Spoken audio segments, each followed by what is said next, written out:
Buenos días, gracias por la invitación y bueno, estar aquí con los médicos adscritos del hospital de donde egresé, digo, ya me dio más nervio. Y muchas gracias, he aprendido de todos ustedes mi último año, la experiencia con Erika en el laboratorio y con la doctora Vidal es diferente la perspectiva que se tiene de ver el trabajo tan arduo que realizan en el Instituto Nacional de Cancerología. Digo, por el trabajo, la formación y esta experiencia puedo apreciar cómo es diferente el sistema de salud y las oportunidades y retos que se tienen en el IMSS, en el ISSSTE, en la Secretaría de Salud y cómo pues mis maestros o las personas que he conocido han aceptado ese reto y han mejorado la historia de la oncología en México. Pues muchas gracias por esto y bueno, voy a comenzar. Este es un caso de una paciente que es atendida en el Instituto Nacional de Cancerología. Es una mujer que nació el 9 de julio del 63 en Baja California, actualmente vive en Zumpango del Río, Estado de México, casada, con primaria incompleta. Sus antecedentes heredofamiliares: la mamá, 2 hermanos con cáncer de colon, todos ellos con diagnóstico antes de los 45 años. En sus antecedentes ginecobstétricos, lo que refiere para tener presentes son los ciclos menstruales con sangrado abundante. Ya tuvo a sus hijos, paridad satisfecha, con hipertensión y obesidad. El expediente se abre en 1999 y el expediente electrónico parte desde 2005. Les cuento lo que le ocurrió en 1999, cuando tenía 35 años. La operaron en el instituto el 22 de enero de una hemicolectomía derecha más anastomosis iliotransversa por un cáncer de colon. El reporte de patología: adenocarcinoma moderadamente diferenciado. Se extiende hasta la muscular externa, sin permeación linfovascular ni perineural, y en el 99 con una disección ganglionar 12 ganglios, hiperplasia linfoide en ilio, y pues bueno, es una etapa clínica 1, queda en vigilancia. Digo, menciono lo de los ganglios porque pues todos sabemos el problema que es en los ganglios, digo, no en los hospitales de concentración, sino en la realidad que yo vivo. Entonces, hace 17 años, en el 99, con estos antecedentes heredofamiliares, 35 años, un cáncer de colon, ¿qué hubieran pensado? ¿Sí estaría presente un síndrome de cáncer? Bueno, si lo hubieran sospechado, ¿cuál hubiera sido su conducta ante esta sospecha? Y aquí pueden votar.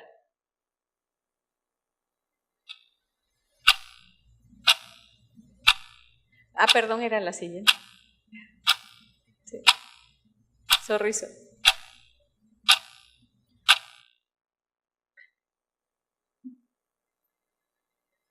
Bueno, y de esta, ¿la conducta cuál hubiera sido?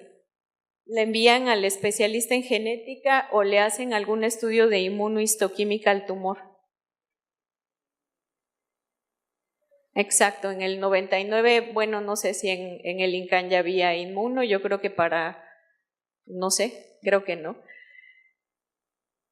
E incluso ahora en los hospitales de concentración yo creo que tienen pues todos estos anticuerpos para estos marcadores, pero en la mayoría de hospitales, si no hay inmunohistoquímica para receptores hormonales y HER2, está más complicado hacer las gestiones para los marcadores que ya nos indicaron.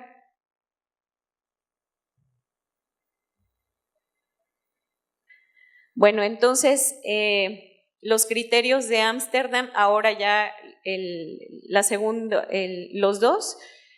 Tenemos 3 familiares con alguna neoplasia asociada a síndrome de Lynch. De estos, un familiar debe ser en primer grado y ella tiene a la mamá y a 2 hermanos.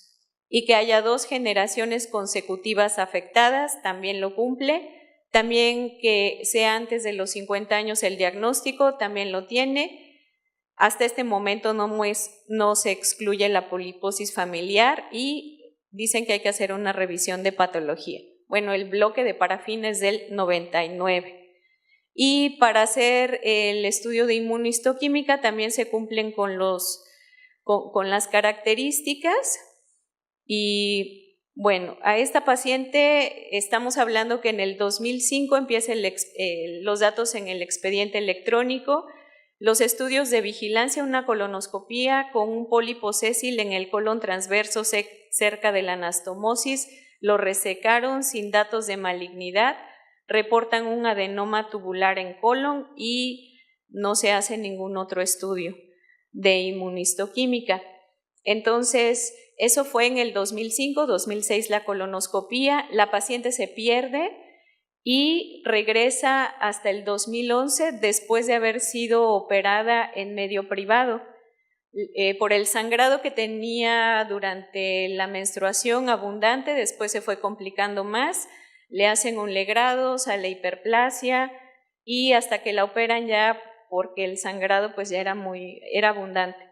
Le hacen una histerectomía abdominal más salpingo o forectomía derecha, le conservan el ovario izquierdo. Cuando ingresa al INCAN en agosto, se revisa el material porque en el reporte de medio privado no tiene cuánto está penetrando el miometrio, cuánto tiene de penetración, y se hace esta revisión donde se confirma un adenocarcinoma tipo endometrioide, moderadamente diferenciado, con infiltración al endometrio superficial, más del 50% y sin permeación linfovascular. Con este reporte deciden completar la cirugía en octubre y le hacen la linfadenectomía pélvica bilateral, paraórtica hasta el nivel de los vasos renales, la omentectomía infracólica y la oforectomía izquierda. No se encontró metástasis en ninguno de los ganglios, ni en el ovario, ni en el omento. Entonces se etapifica como un CA de endometrio etapa clínica 1B, grado 2. Ante esta etapa clínica, bueno, pues recibe tratamiento con braquiterapia.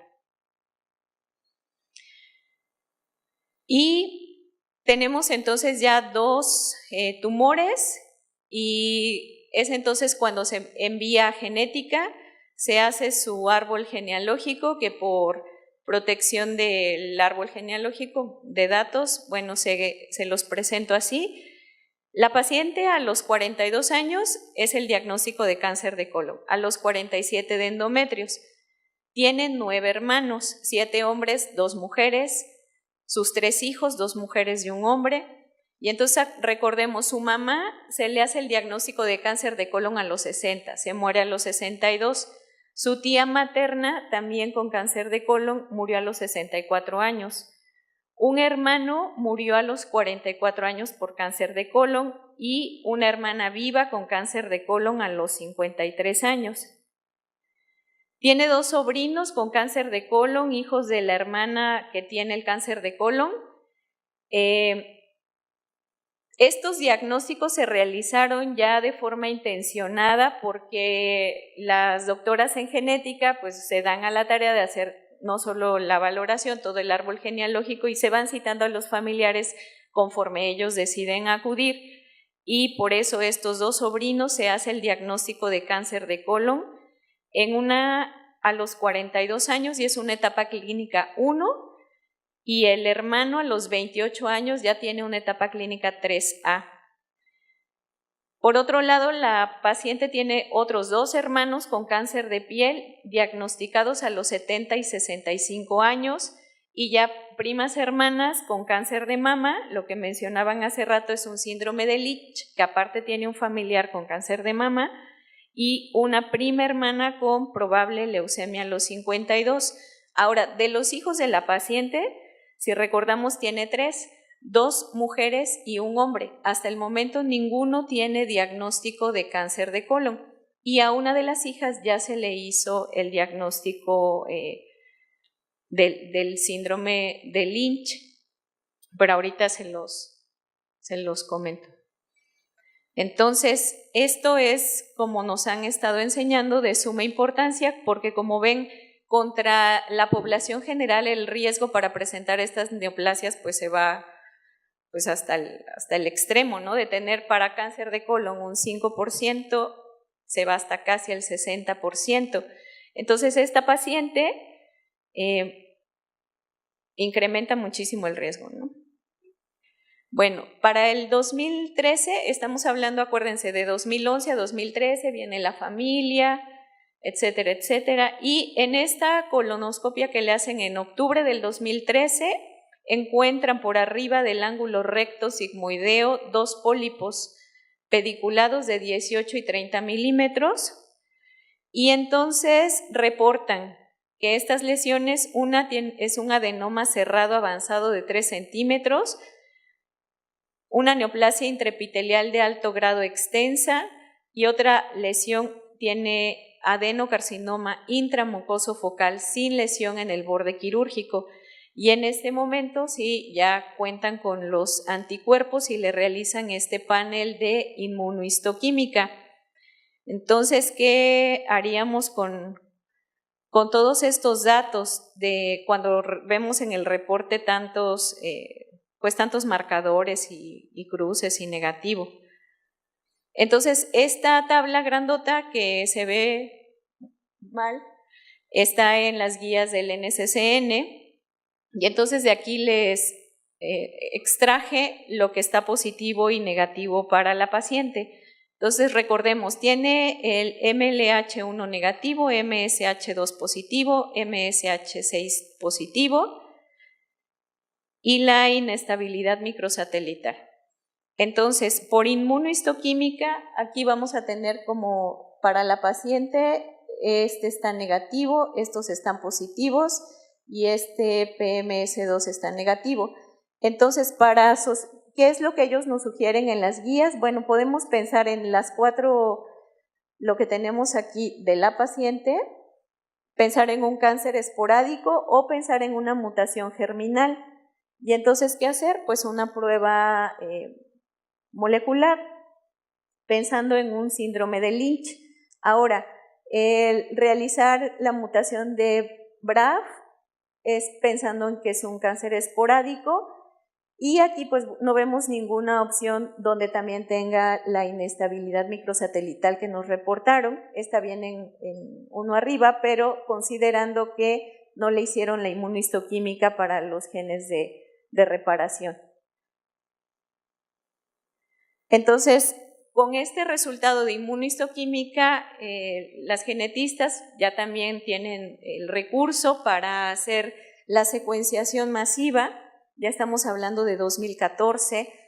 Recuerden, esto se requiere el recurso, entonces hay que pues tener los protocolos, los estudios abiertos para que ellos puedan contar con el dinero y pues todo el soporte que tiene en investigación el instituto, ya que pues bueno, primero el secuenciador, los biólogos moleculares que van a montar la prueba, el bioinformático que va a analizar estos resultados y obtienen una mutación en el gen MLH1 en el exón 8.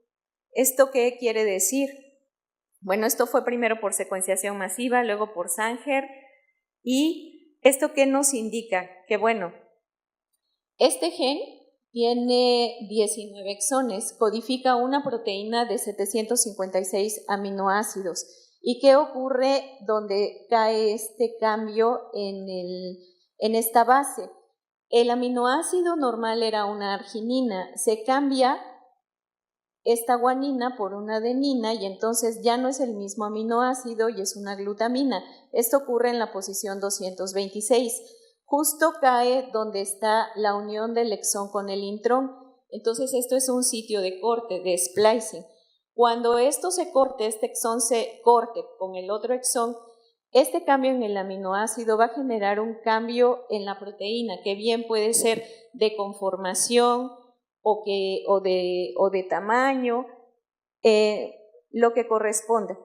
El punto es que si nosotros tenemos estos microsatélites, que como nos enseñó la doctora, son las repeticiones de estas bases, y tenemos correctamente nuestro sistema de reparación, cuando ven que se mete alguna guanina de más, bueno, este equipo va y la saca para que entonces queden correctamente sus 10 guaninas, sus 10 citosinas.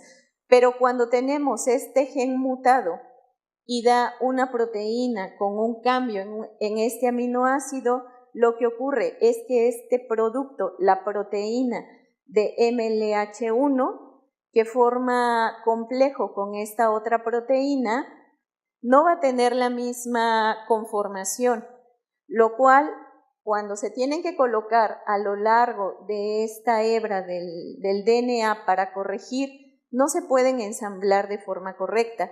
Esto es que una proteína se une con otra y van atrayendo al otro complejo MSH2, MH6, una helicasa, para que la DNA polimerasa entonces llegue, quite esa base, entonces venga ahora la ligasa cuando ya las cortó y entonces lo vuelva a unir y lo corrija. La proteína no está bien, no se van a acomodar de forma correcta todo el complejo, no hay una adecuada corrección.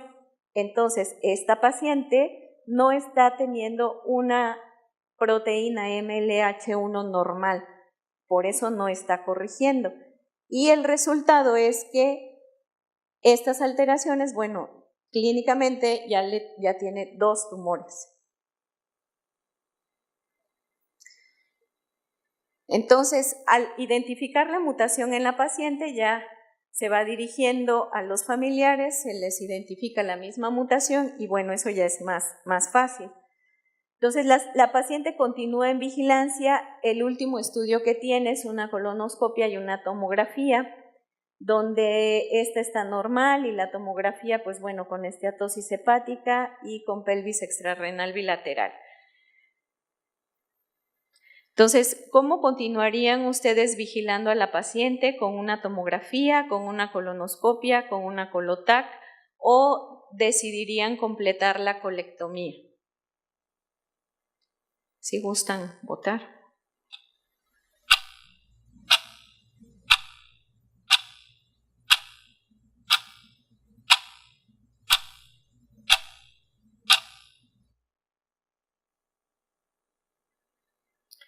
Ok, la paciente tiene complicaciones tiene el detalle para que se realice la colonoscopía, ya que en algún punto del ángulo está como más difícil que se introduzca el colonoscopio. Entonces, lo que refieren de la consulta de genética es que, bueno, para la paciente es molesto estar realizándose este estudio. Y ante esto, pues bueno, se ha decidido también hacerle colotac, pero la paciente, pues bueno, se queja de continuar con las colonoscopías. Entonces, lo que nos dicen en la literatura, que bueno, el tratamiento es realizar la colectomía con una anastomosis del ilion hacia el recto, ya que hay un mayor riesgo de presentar un cáncer metacrónico a 10 años después si no se realizó la colectomía total. Y bueno, esto ya ocurrió, se detectaron a tiempo 2 lesiones in situ. Y entonces, bueno, también el reporte del doctor Lynch y Church en el 96 sugieren que hay que realizar la colectomía profiláctica. Esto hay que hablarlo con los cirujanos especializados y lo que esté pensando la paciente de estarse realizando colonoscopías a largo plazo. Pero indudablemente ya hay números y efectivamente el hacer la colectomía total reduce el riesgo de que esta enfermedad, esta neoplasia vuelva a presentarse. Aquí en este estudio incluyeron 296 pacientes con criterios de Ámsterdam. No que tuvieran ya cáncer de colon, sino que tenían solo los criterios. Algunos a lo largo pues fueron presentando la neoplasia, pero esto era solamente como el escrutinio clínico. y a 253 se les hizo resección parcial, a 43 la colectomía con la anastomosis, y a lo largo se observó que el 22% de los que no se les hizo la colectomía presentaron adenoma de alto grado, 25% cáncer de colon como segundo primario, 11% adenoma y el 8% cáncer de colon. Entonces, pues se disminuye mucho el riesgo, ya nos mostró el dato la doctora Vidal, de que se haga una colectomía total.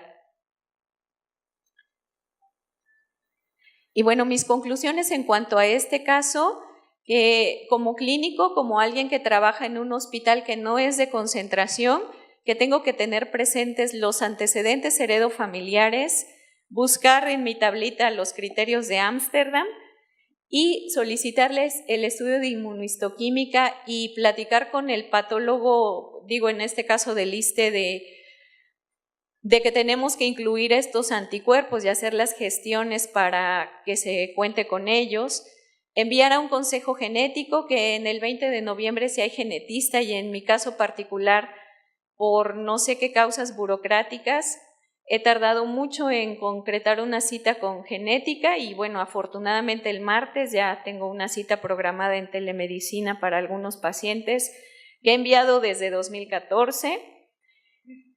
Y lo que pienso para las pacientes que se atienden en el IMSS es que, bueno, las he enviado al hospital de pediatría y no corresponde porque ahí no se ve cáncer, y las he enviado al hospital de La Raza, pero por zona no le corresponde y tampoco llegan. Entonces estamos en una situación que todos nos hemos encontrado con estos casos, lo más frecuente o lo más presente quizás pueda ser mama ovario, pero sí necesitamos pues que alguien nos ayude, nos diga cómo hacer las gestiones para que también estas pacientes puedan tener acceso. A las que no pueden ir al IMSS, o digo las del IMSS que no pueden referirse a un tercer nivel, lo mismo las he enviado pues con las doctoras de genética que conocí, pero tampoco acuden. Entonces es un reto importante esto. La semana pasada vi a una paciente con un tumor en el recto y con sospecha de alguna enfermedad por todos sus antecedentes, y afortunadamente tiene ISSSTE, se hizo el envío a genética, pero la respuesta de la paciente fue el lenguaje verbal cerrarse y decirme, ¿y eso como para qué me sirve? Entonces, ustedes han hablado de sus pacientes que les preguntan, ¿y esto es hereditario y esto es genético y qué más puedo hacer? Pero también hay una población grande que no conoce esto, y es pues en ese momento mi responsabilidad convencerla del beneficio que tiene que se estudie y el beneficio para toda su familia.